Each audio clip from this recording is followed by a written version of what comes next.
you make music on your own, and if you're in this bubble, there's only so far you can take it.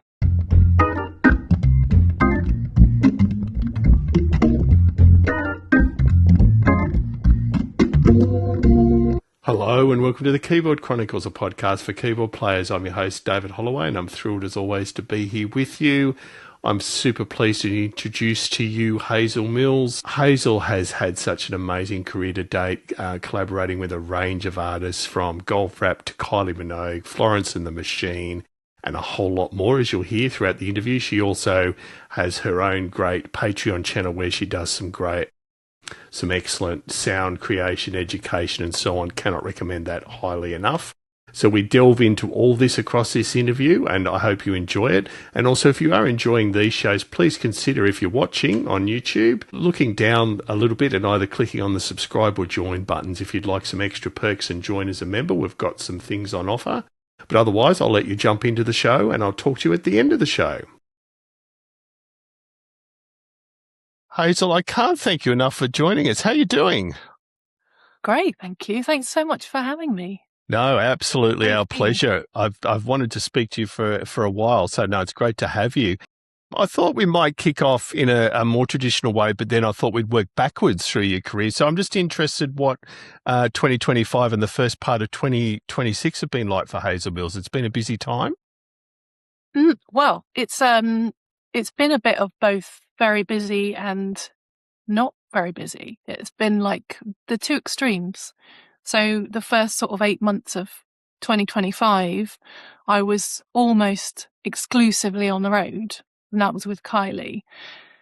That was quite a lot of being out and performing. And I've actually had a sort of an intentional, I guess, a pause since I got back, and well, a break from being on the road anyway. And so kind of taking that opportunity to work on studio-based projects, a couple of different collaborations that I've been working towards, which is nice to have that kind of being out, performing, loving the highs, being with people, and then being a hermit, which I kind of truly am by my nature. So I've been enjoying that side of it as well. That's unusual for a keyboard-based instrumentalist. No, exactly. Yeah. No, that's great. Because you kind of need to balance it out. When it's been one extreme, you just need to and then I'll probably be wanting to go out on the road again at some point. And it's probably worth asking, I hadn't planned on asking this, Hazel, but I mean, I'm not sure whether you're naturally an introvert or not, but do you find the stamina and the required to have that much more public-facing persona in those big arenas and stadiums and so on, that, you are literally counting down to having a little bit of downtime by the time you get to the end of a long tour? Yeah, I mean, that is sort of my tendency, is that I need enough alone time to recharge. Often it takes a lot of energy for me to, even though like people might see my face on the internet a lot and see me on stage and I can talk confidently and all that, but it takes energy for me. So I do need to like recharge.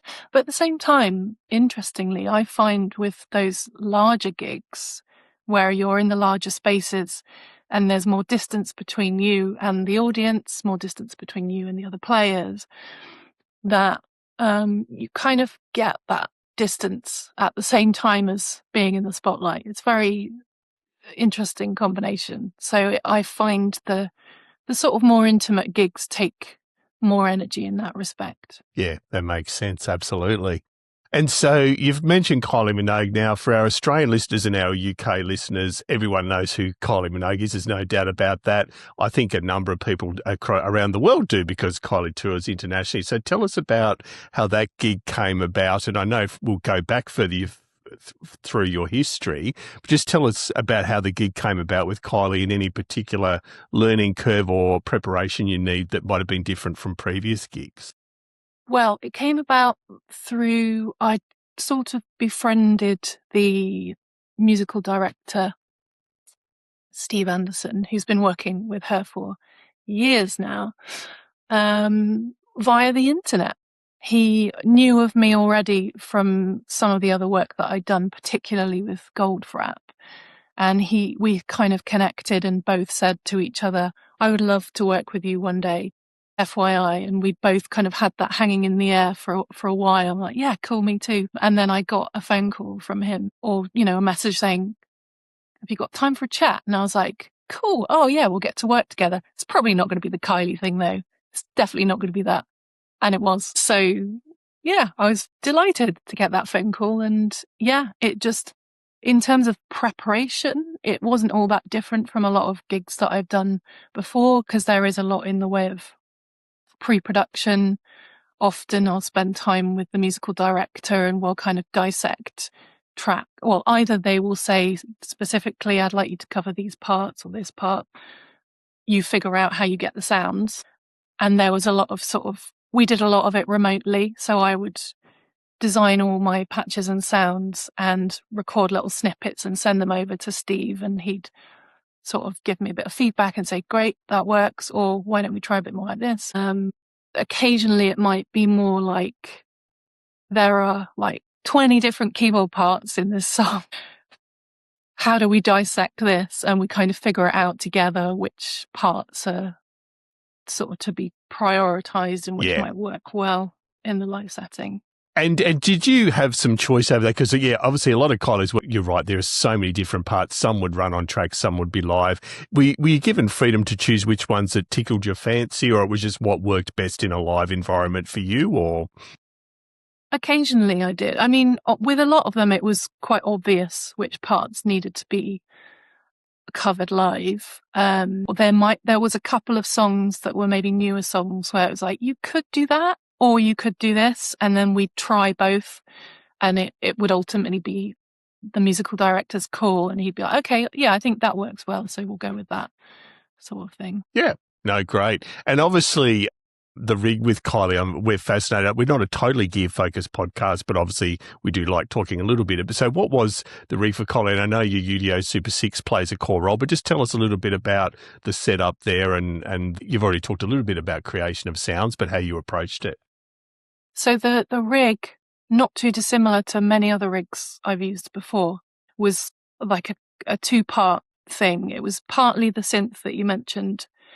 So we've got the hardware synth, but it's also a lot of the sounds are coming from Mainstage using a laptop, which in this case was on side of stage. I had no access to that. I did all the designing and stuff beforehand, and then actually they got a company in to sort of oversee that, and they had a huge input in how the sound then ended up. So Mainstage controlled with a full-sized 88 keyboard, a couple of expression pedals, one of them used for the synth, one of them used for Mainstage, so all manner of things, volume, could have been an organ swell or a string swell, volume or whatever. And then a couple of pedals that the synth was going through as well. So we had an Eventide H90, which was brilliant. And for a bit of juice and just vibes, we had the sort of new version of the Space Echo pedal, the RE202, which is actually sounds brilliant. That's great. Love it. With Mainstage, I understand you may not actually recall some of the specifics of this, but what were some of the key sort of plugins or soft synths that were the go-tos for that tour? Well, there were some that were very specific to Kylie's back catalogue, like the Korg M1, which obviously wasn't a plugin back in the day, but there now is a plugin version, and the Korg Triton. Those two, the sort of house piano sounds, very specific to some of those songs. We used all manner of different things. I think if there was a synth involved, I would often turn to the Arturia collection. Yeah. But rather than using the software live, because that can take up a lot of CPU, we would auto sample the sound that we ended up with and just have that very specific sound. Yeah. Not always, but yeah.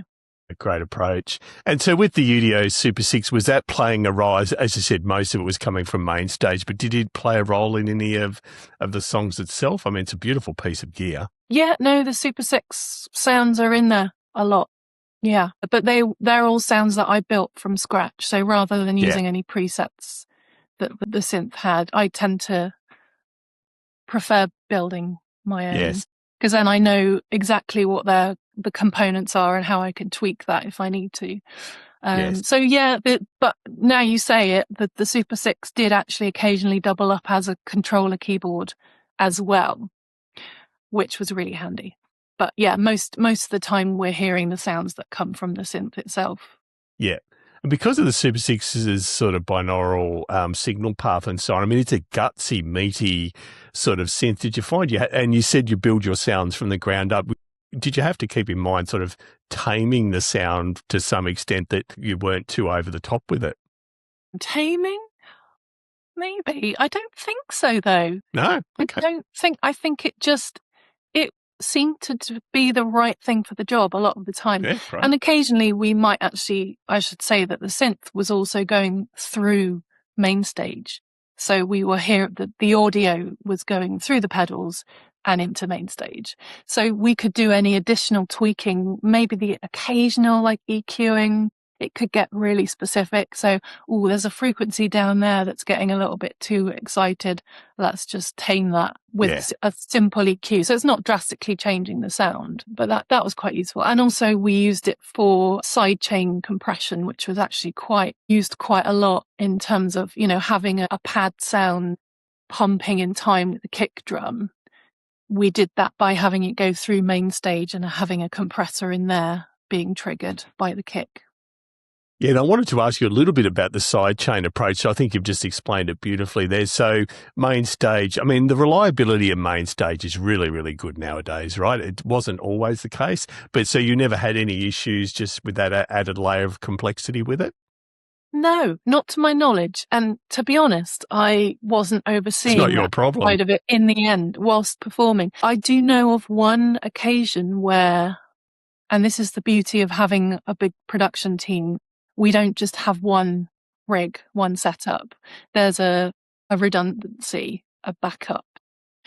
And it's set up in such a way that if something goes wrong, somehow, magically, a tone gets sent to the backup to say, quick, jump into action.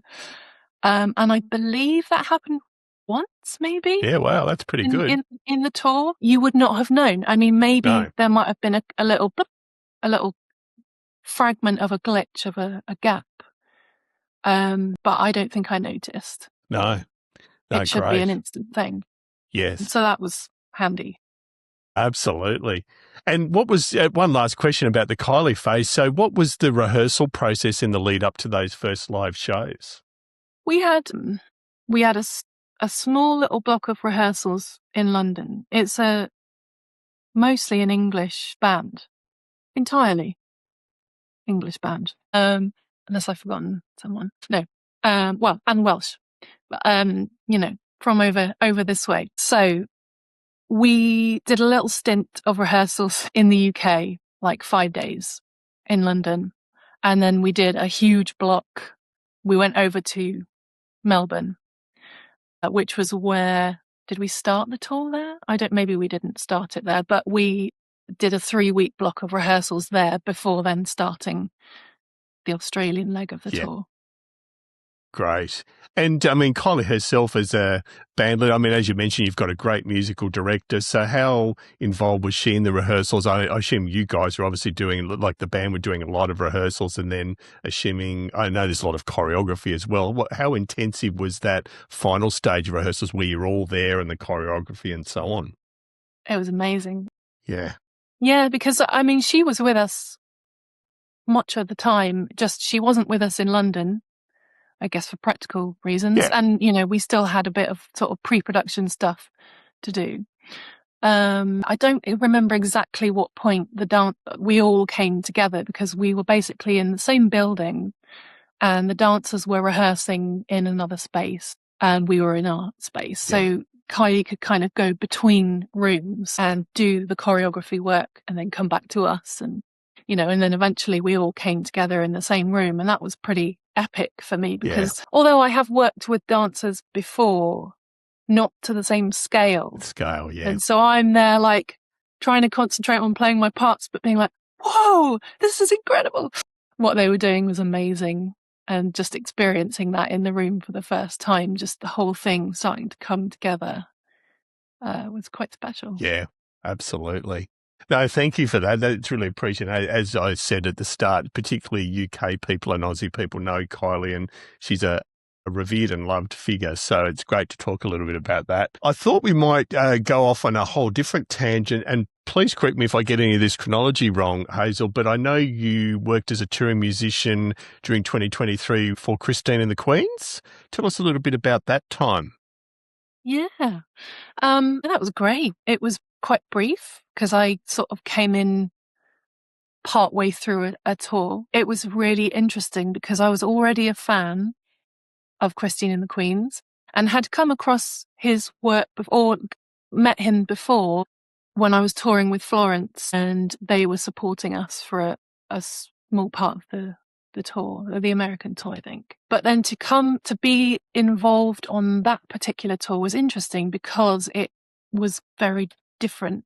It was kind of a lot more theatrical than his usual sort of pop choreography, you know, a bit more traditional in that sense. This was a little bit out there and amazing, and it was incredible to be a part of.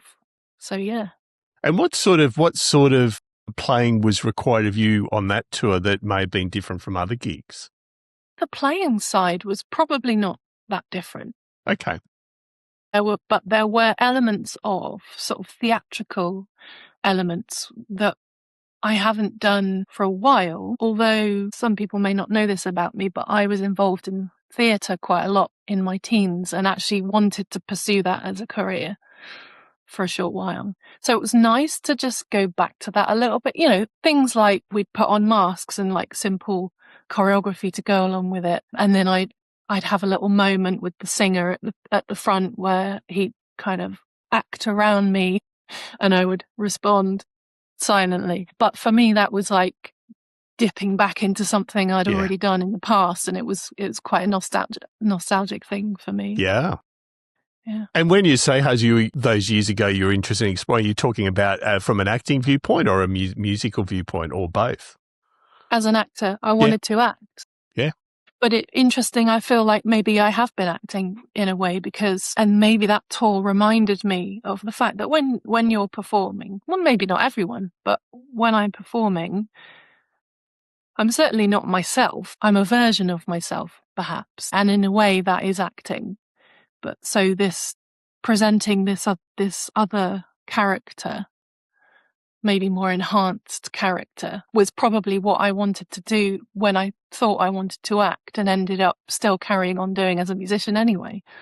Yeah, absolutely. And I mean, 2023 was a bit of a diverse year for you. So I know, I believe you did some live performances with Hannah Peel, and you also, I'm not sure how many gigs, I apologise, it might have only been the one with Dave Rowntree.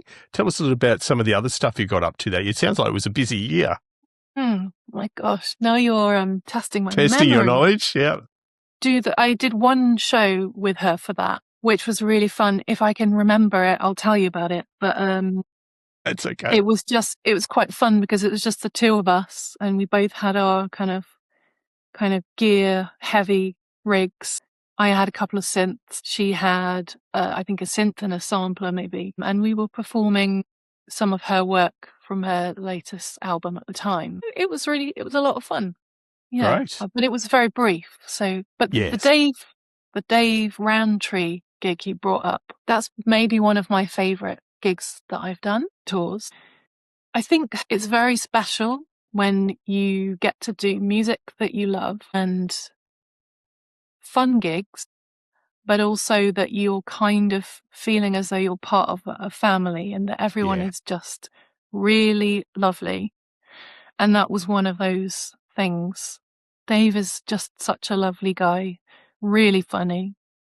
And we had the best time together. And it was just, it felt like there's no pressure, not in like a we're not taking this seriously kind of way, but in a just let's see and the music was beautiful. It was his solo album that he put out at the time, which if you haven't heard it, I'll anyone, just listen.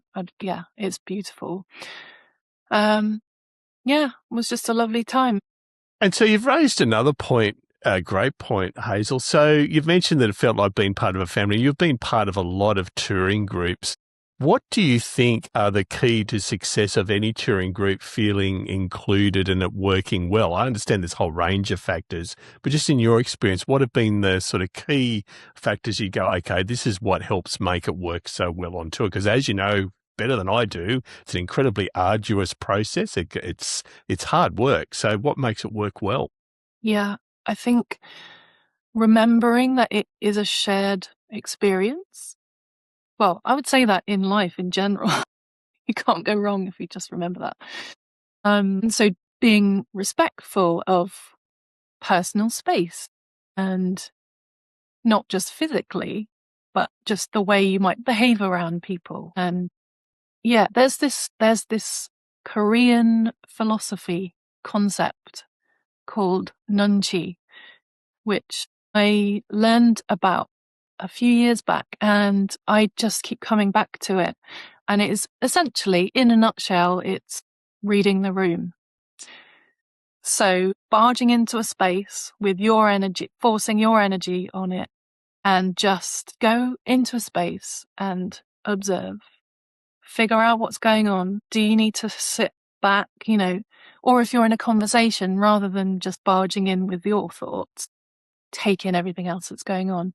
I'm maybe not doing the best job at explaining it, but it's stuck with me since I read about it. And I think having that on tour, not just on tour, but when you're in the rehearsal process as well, maybe especially then, is really important. Absolutely. Just not thinking about what you need and yourself all the time. And from observation, Hazel, and I'm definitely not expecting you to name names here, so let's just talk broadly across your whole career to date. Have you found the general rule applies that artists will select their musicians based on the hang and not just ability? Because we've certainly had lots of guests that say generally you'll be selected based on your talent, but also your ability to get along with other people. Would that have been your observation, just working with so many people over the last sort of 15 years?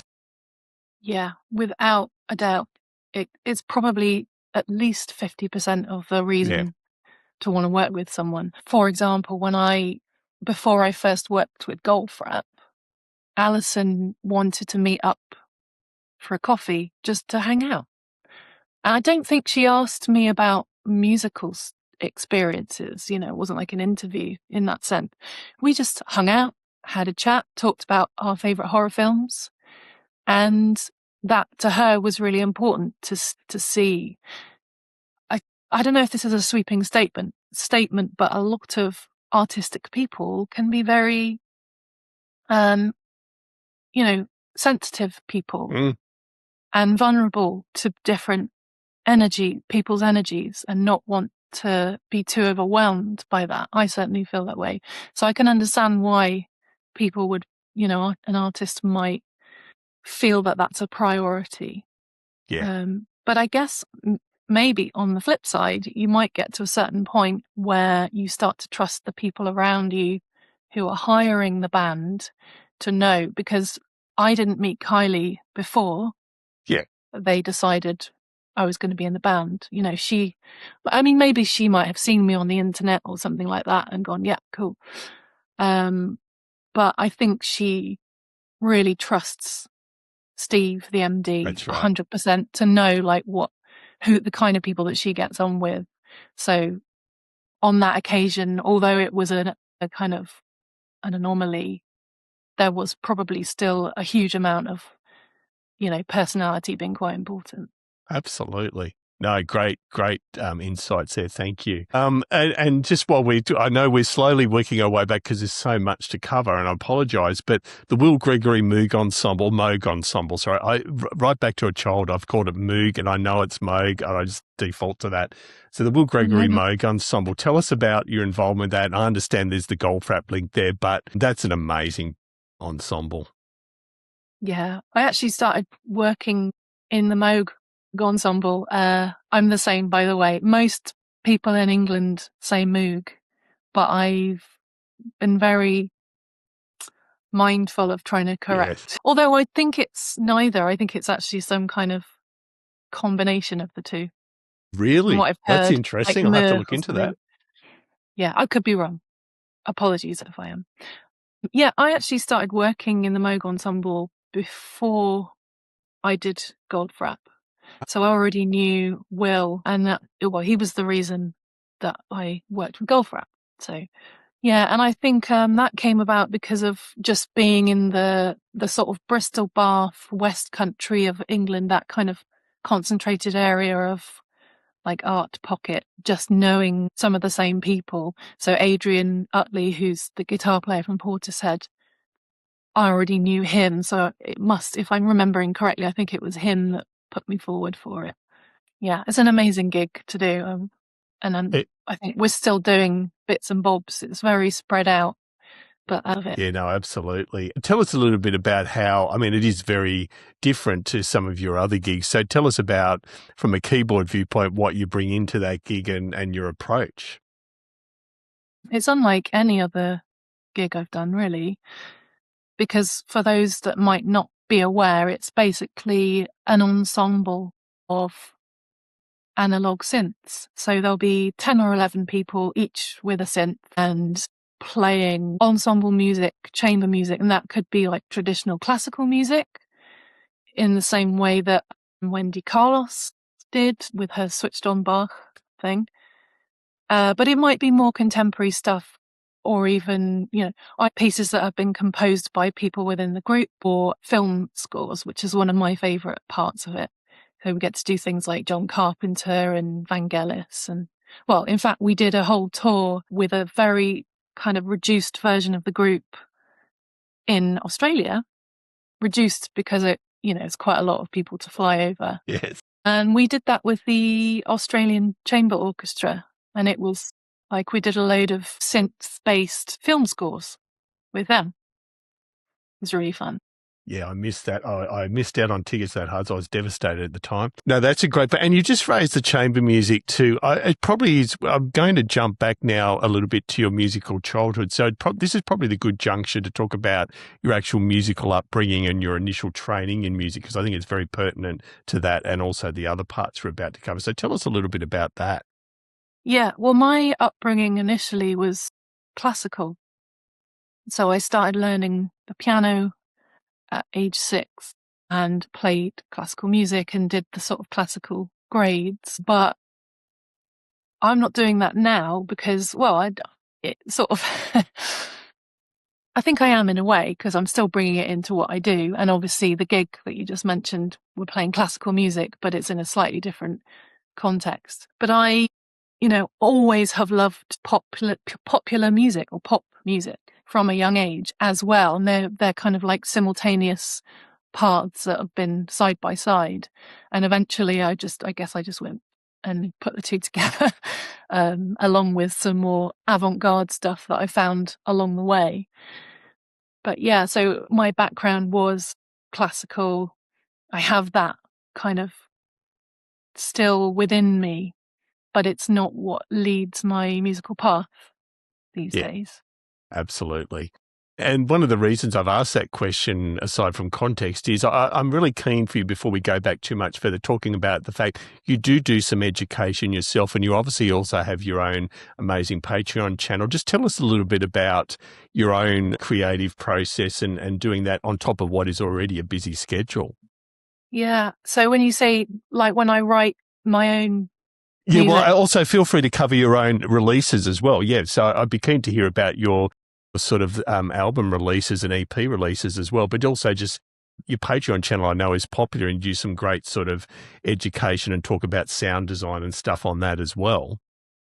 Yeah, I guess those two things for me are still not separate, but I still have to really try and find time for the actual creating part, which is, as any musician, I'm sure, who creates their own music will tell you, you have to prioritize what's going to put food on the table, or, I'm not going to say no to Kylie, am I? Oh, actually, I'm writing an album, so maybe another time. So that is something that I do feel like I have to be quite disciplined to find time. It feels like a bit of an oxymoron to like schedule time to be creative. But actually, that can work out really well. Mm. But what I do love is that I'm now finding a way to cover the sort of educational side of it, where I'm sharing things with other people, to combine that with the creative side. Because I do teach. I've been teaching on and off for many years now, just on the side, music, all kind of areas of music theory, piano, keyboards, ensemble performance, arranging for live, songwriting. But now I feel like I've somehow managed to find a way to make them almost feel like the same thing. So I'm actually just sharing my creative stuff with other people, and people seem to respond well to it. So, and I really enjoy it. And the sort of the internet side of that, the content creation, I actually really enjoy making videos, which I didn't know until I joined UDO, or rather started collaborating with UDO Audio, the synth company, a few years back. And turns out I really loved making those videos. So I've just been making more kind of for my own channel. No, they're amazing, yeah, and we'll definitely be linking to those as well. And just while we're sort of in that, you've talked about multiple genres and where your areas of interest are. And please excuse my brutal Aussie accent. Musique, Concrète, I love that sort of stuff. It's a passion of mine too. So tell us about how you develop the passion for that. And I know you do a little bit of exploration in that area. So just dearly dub shit. And I'd love to hear more about your passion for that. Yeah, that actually came quite a few years in my life before synthesizers. I've been really interested in that for a long time. When I first discovered it was when I was studying music at Birmingham University. Well, music and performing arts it was. And I don't know, it just opened up this whole world to me, because I was like, hang on a minute, you can take a sound and do anything and make it this whole new thing. Or you can either take a sound and enhance it, or you can completely transform it and make it this otherworldly, unidentifiable thing. And I guess that's just what interested me in it, because it also gives you that ownership.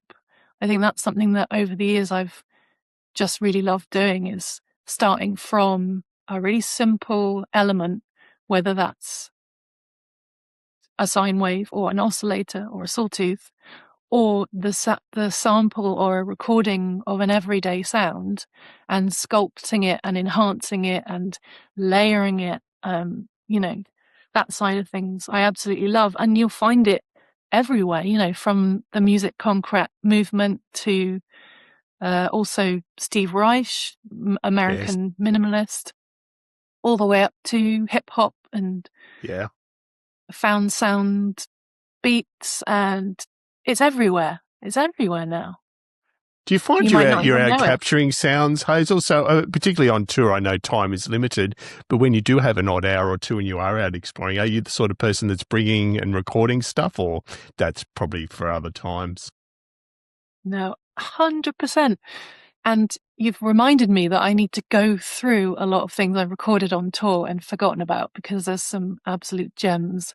And I will either just record on my phone, because they're really good quality these days. And the new, well, it's not new now, but the less new iPhone, which I have, has got a button on the side, which you can assign to do anything you want. So if I'm out and about and I suddenly hear something, I grab my phone, just click and hold that button, and it starts recording immediately. So yeah, the time when I'm out. Yeah. But I do have a stereo field recorder, like a Zoom recorder, that I take with me as well. And I guess it depends on like how far I'm traveling and how much luggage I already have and how light I want to travel, as to whether I bring that or just use my phone or whatever. But that's something I do all the time, not even just on tour, but just walking to the shops. I might hear something that I think has a place in a piece of music, then I'll record it. No, amazing. And you talked about finding gems. I mean, a true gem is Florence and the band Florence and the Machine. And I'll try not to fanboy too much because I'm a rabid fan. But just tell us about how that gig came about. And again, it's got, I mean, for our listeners and viewers that are unaware of Florence and the Machine, Florence is an incredible singer. There is a degree of theatricality around the band and the performance and the lighting and stuff. It's just an amazing thing. Tell us about how that came about for you, and again, your approach within that very dynamic sort of musical atmosphere.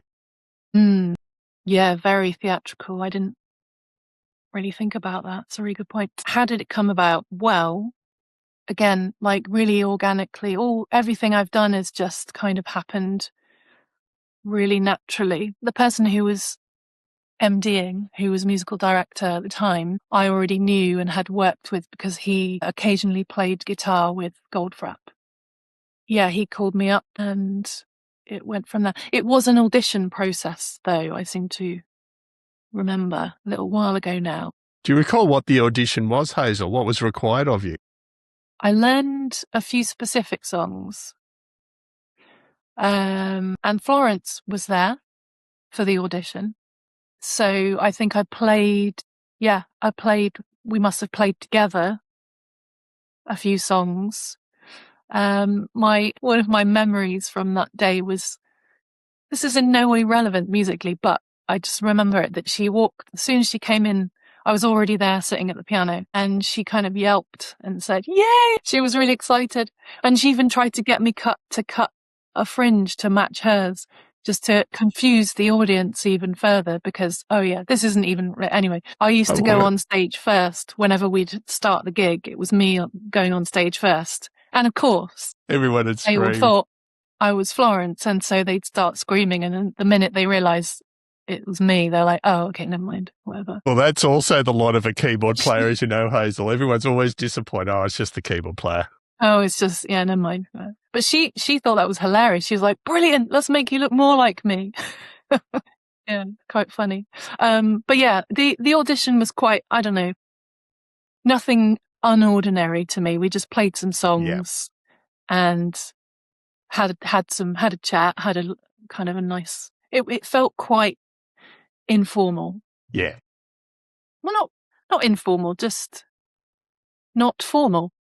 And from a complexity viewpoint, I know I would argue that some of her work is a little bit outside the ordinary. I mean, and this is in no way being negative, say, to Kylie at all, because it's a very different genre, but there's a little bit more complexity in the music. Were there any particular challenges, or all came to you fairly easily given your background?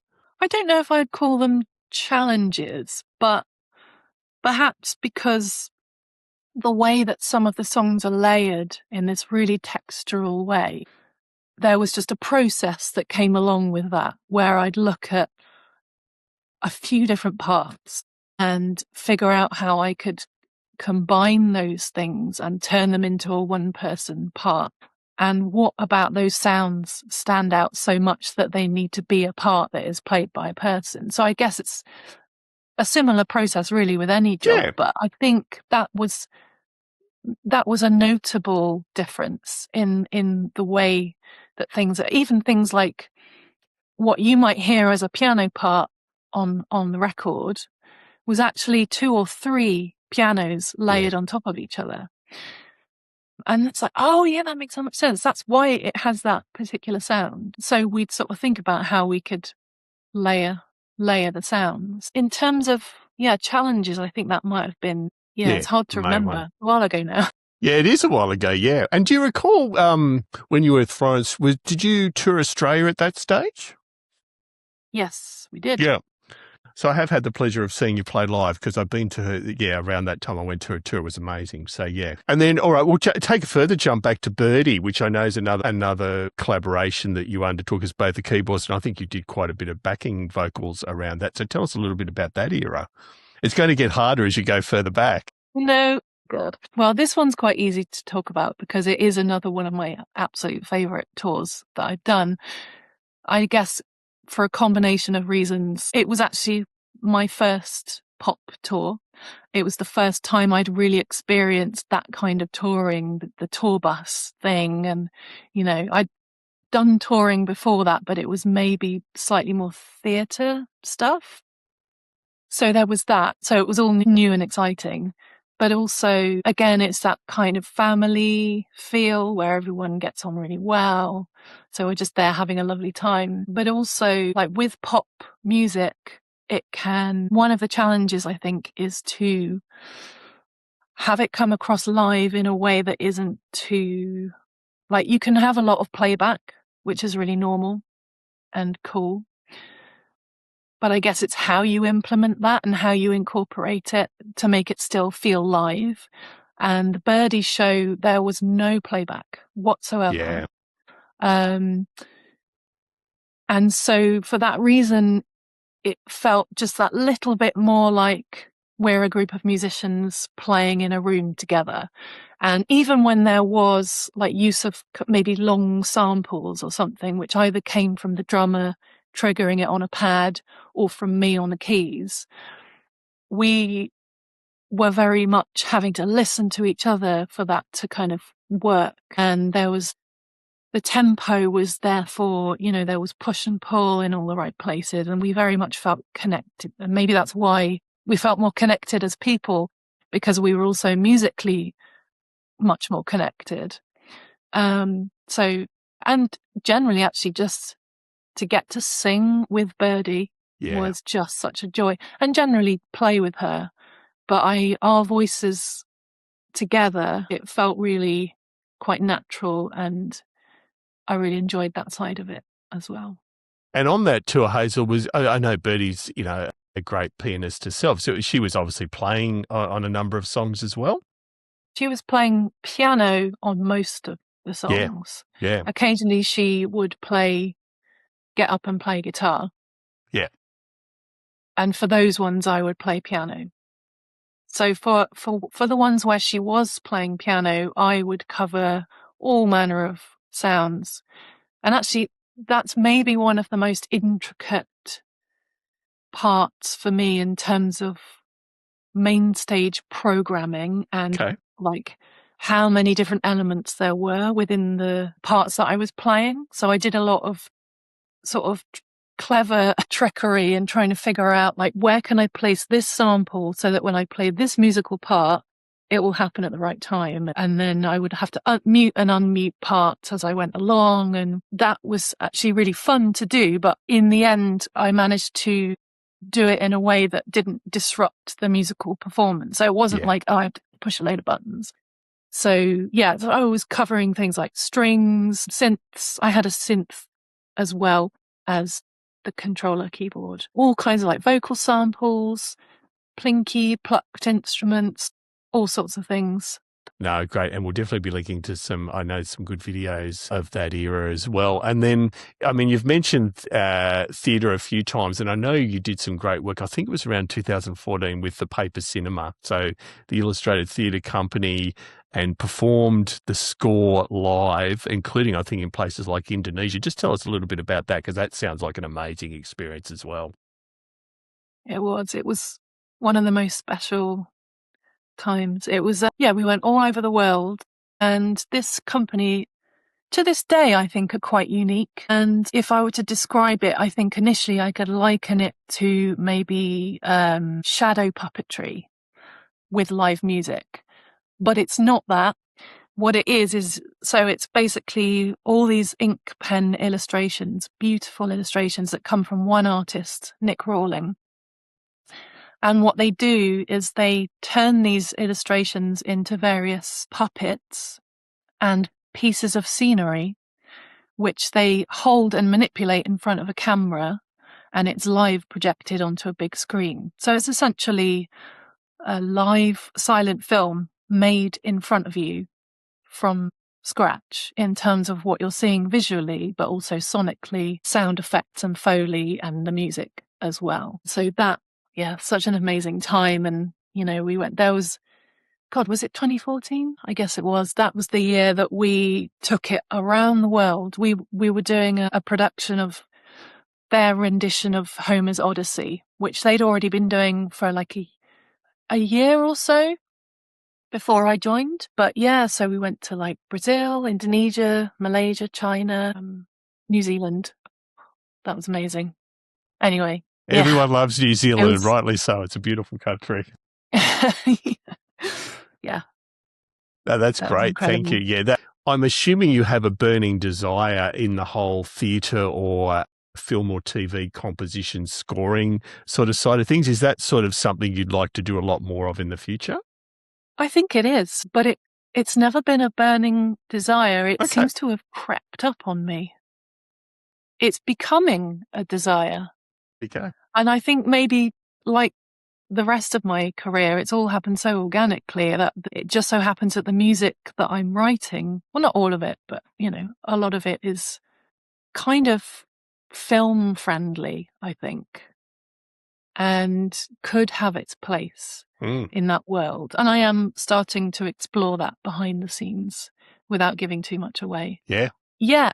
But it's weird that it never hit me before, because obviously I was into theatre, I love film, and just generally the visual side of things. Like, I don't just want to hear music. If I'm going to a musical performance, I want it to be visually engaging as well. So it's strange that it's only just creeping up on me now. But yeah, it makes a lot of sense. And actually also, I'm just finishing a collaboration with an artist called Kate Brooks, who this is not writing for TV or film, but it sort of feels like it, because the way she thinks about sound is so visual. And I feel like I've learned quite a lot from the process, because we did a lot of remote writing because it started in lockdown. We might send an idea back and forth, and then she might go, oh, this really feels like this color, or she'd describe this visual kind of representation of what it was. And I'd suddenly go, oh my gosh, I see it. And it actually helped with the lyric writing as well, because she'd go, I'm picturing this like foggy wood or something, I don't know, whatever it was. I'd suddenly see a story in my mind and have something to write about. So I do love how the visual and the sound can come together so well. And I mean, aside from your own personal interest in that, I mean, that's probably a good segue to Goldfrapp, which are and were incredibly visually and musically engaging act as a duo. And then obviously on the touring, there was yourself. And I mean, your involvement with Alison Will has been over it'd be more than a decade or close to a decade. Tell us again how that came about. And just, I mean, there's been a lot of evolution over that time with Goldfrapp, but just, your involvement and some of the joys and interests throughout that period. Yeah, I started out playing with them just as a keyboard dep for 2 gigs. So they kind of had one main keyboard player back in the day, Angie Pollock. And she couldn't do a couple of gigs, so Will got me in because he already knew me. And, it's because it's not just the keyboard playing, it needed someone who could sing as well. And he obviously knew that about me. So that was quite an interesting introduction to it, because I had to learn a lot fast. A lot of tracks. I think it was something like 2 weeks, 22 songs in 2 weeks, which is actually, now I think about it, in any ordinary gig, doable. But this is no ordinary gig. The way that the sounds are all put together is incredible. And, occasionally it's not just playing, what key am I in? Okay, cool. It's not just playing certain phrases in a certain key. It's also working in different samples, triggering samples within a part. So one half of my hand might be playing a melody and the other half might be triggering vocal samples or something like that. And I'd never really done anything like that before. And that is probably why I ended up doing it a lot for Birdy, because this was back in 2014. Yeah. When I did those 2 dep gigs. And we had one rehearsal for those gigs together as a band. But it was an amazing challenge and I loved it. It's such a fun gig to do. Lucky for me, they decided they wanted 2 keyboard players for the following tour, because, it's so synth and keyboard heavy that it made sense. And so they got me in as well, and it was brilliant. And again, we'll be linking to some great footage of that. And do you recall, and I know it would have changed over time, sort of what was some of your go-to pieces of gear to cover the sounds required of you there? Well, a lot of it was already done. Yeah, and true. there. So on the odd occasion that I did end up creating the sounds, I know that I really wanted to, because the Korg MS-20 appeared a lot in their music, and there's a risk with using one live because you just don't know what it's going to do or how it's going to behave.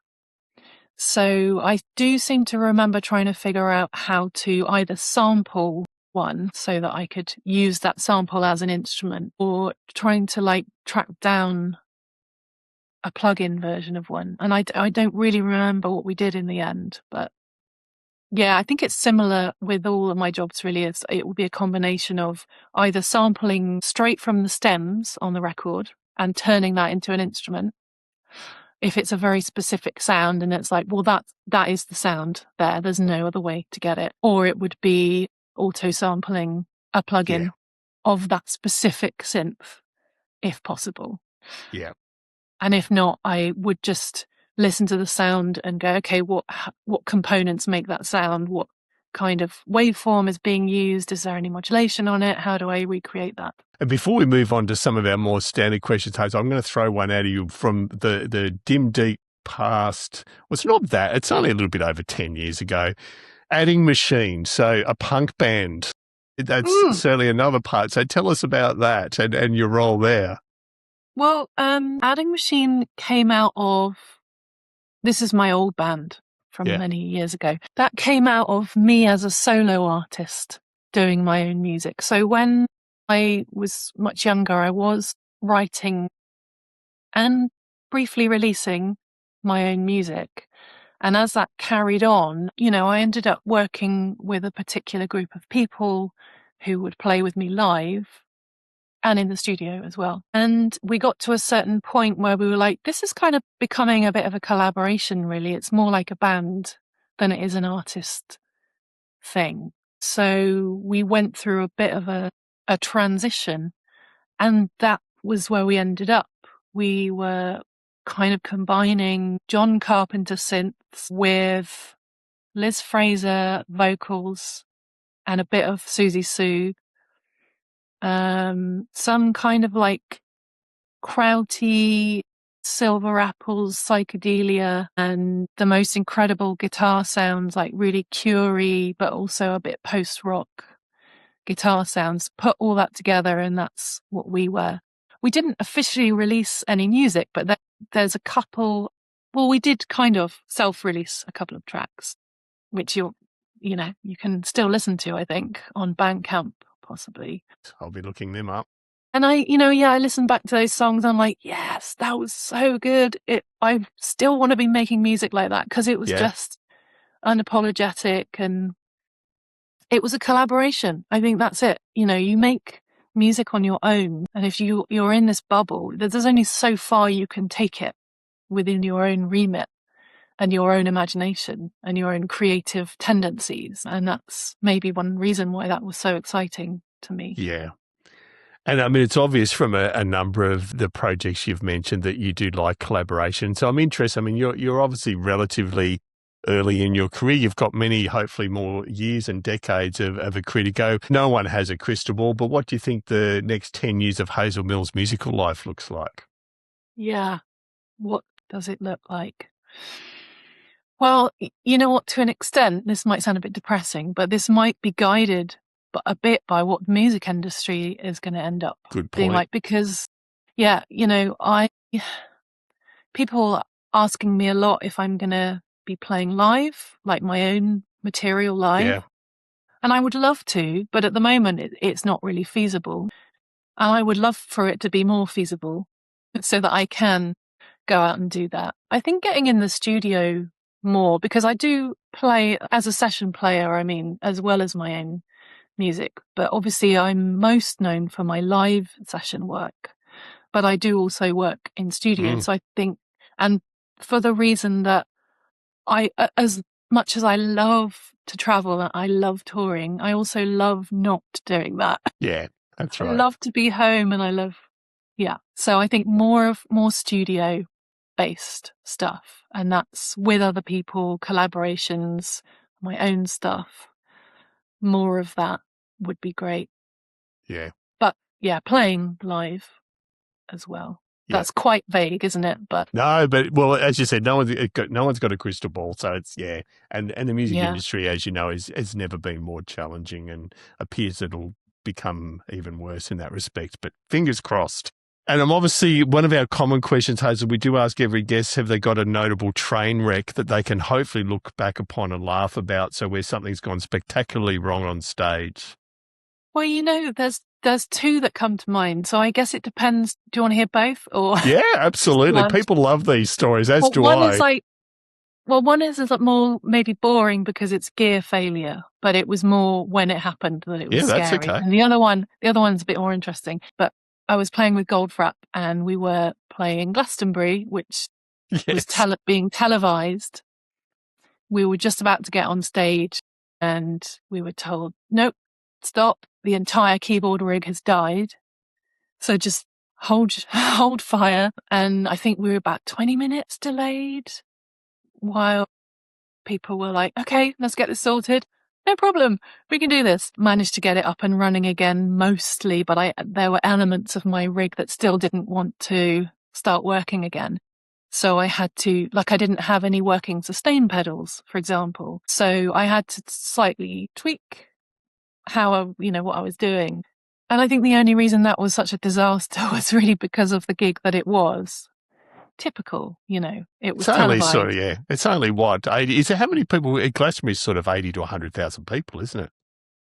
Yeah, that sounds about right. But it was the John Peel stage, so probably yeah, so it was, yeah, but many. still. Yeah, but maybe it was a good thing that it happened, because that delay only made the audience just want it even more. They were just like, so by the time we got on stage and started playing, they were very happy, Right. So maybe it was good. But the more interesting one was a weather-related thing. It was in New York with Florence and the Machine. It was outdoors, and it was in the middle of a thunderstorm. And we were uncovered. So I had a keyboard, just one keyboard, because it was like a stripped down version, completely open to the elements being rained on. Anyone with the long hair was just like sideways hair. That's not even the worst of it. The part of the drum kit got blown over mid-song.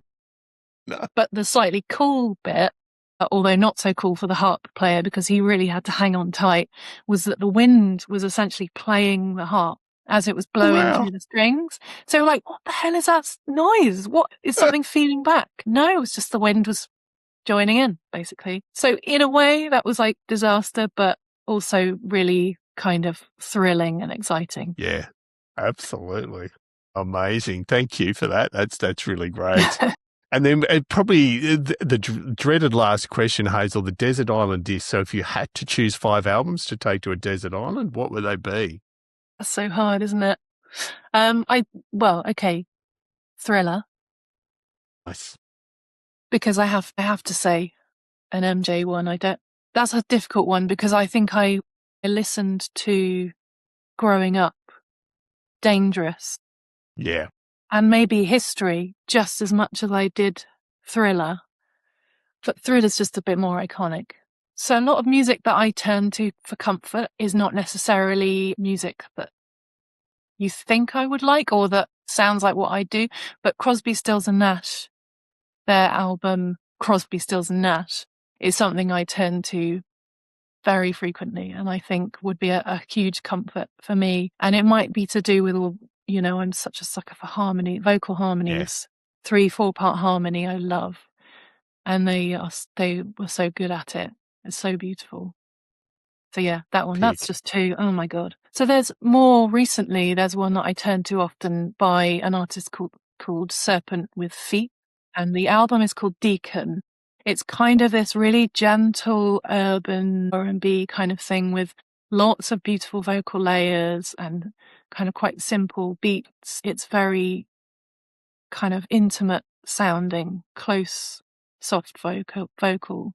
It's beautiful. Did you say 5? You want 5? Yeah, so you've done 3. You're getting there. That's good effort.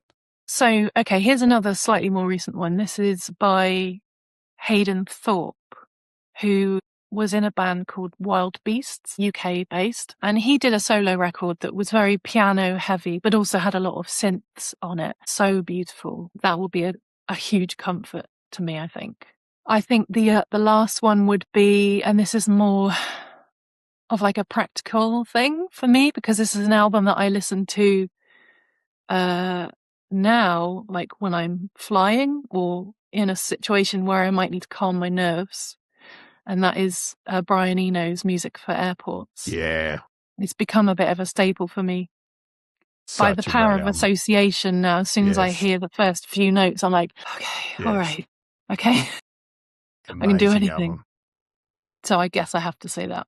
Yeah. No, love it. No, thank you so much, Hazel. I think the music you create also brings a lot of calm and inspiration to people, and from your own solo work and those amazing acts you work with. I'm certainly very excited to see what happens over the next 10, 20, 30. Well, I'll probably be dead by then, but, many years into the future.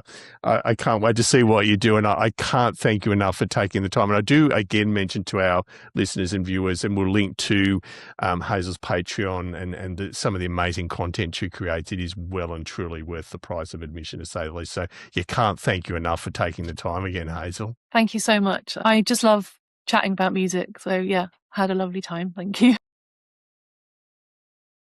And there we have it. I hope you enjoyed that interview with Hazel. What an amazing musician and performer. Do check our show notes. We'll be linking to some great footage of a number of those performances. Hazel's a killer singer and player, and yeah, I can see why she's so popular with so many artists and collaborators. So yeah, huge thanks to Hazel for her time. It's greatly appreciated. And we always appreciate your time. So thank you again for listening. Also a big shout out to our gold and silver supporters, Mr. Derry Evans from the beautiful land of Wales. Thank you, sir. The brilliant Tammy Catcher from Tammy's Musical Stew. Thank you so much, Tammy. Dave and the team at the musicplayer.com forums and the Keyboard Corner. Thank you as always. And last but not least, Mike from midnightmastering.com. If you want your own work done brilliantly as far as mixing and mastering, Mike is the go-to guy, and we do highly recommend him. Again, thank you. And as I mentioned at the top of the show, we've now opened YouTube memberships. Most people, you feel free to turn off now if you're not interested, but I just thought I'd cover off some of the perks for that. So depending on the tier that you sign up from, and it is a very low price tier of $2.99, so less than a cup of coffee a month to help us expand what we do, you definitely get early access to shows. You get some snippets. For example, this show, there was a snippet of the interview provided basically 6 or 7 weeks ago when we recorded. We will give you heads up on the higher tiers of upcoming interviews. You have the opportunity to ask questions of guests. And in some circumstances, we actually may ask you to co-host with us. So it depends on a range of circumstances, but there are some people I know have an interest in that area. If you're on one of the higher tiers, that is definitely an option, and we'd love to get you involved.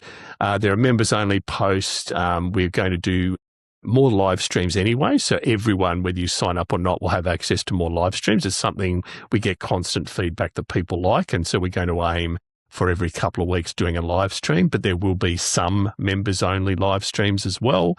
You'll get heads up on upcoming guests, as I said, and questions and so on. So please do consider it. It's not a cheap operation running this little podcast, and we are keen to improve on what we do even further, and every person that joins helps. Again, apologies for the sales pitch if you're still tuned in, but it does make a big difference. So again, thank you for your time, and until then, keep on playing.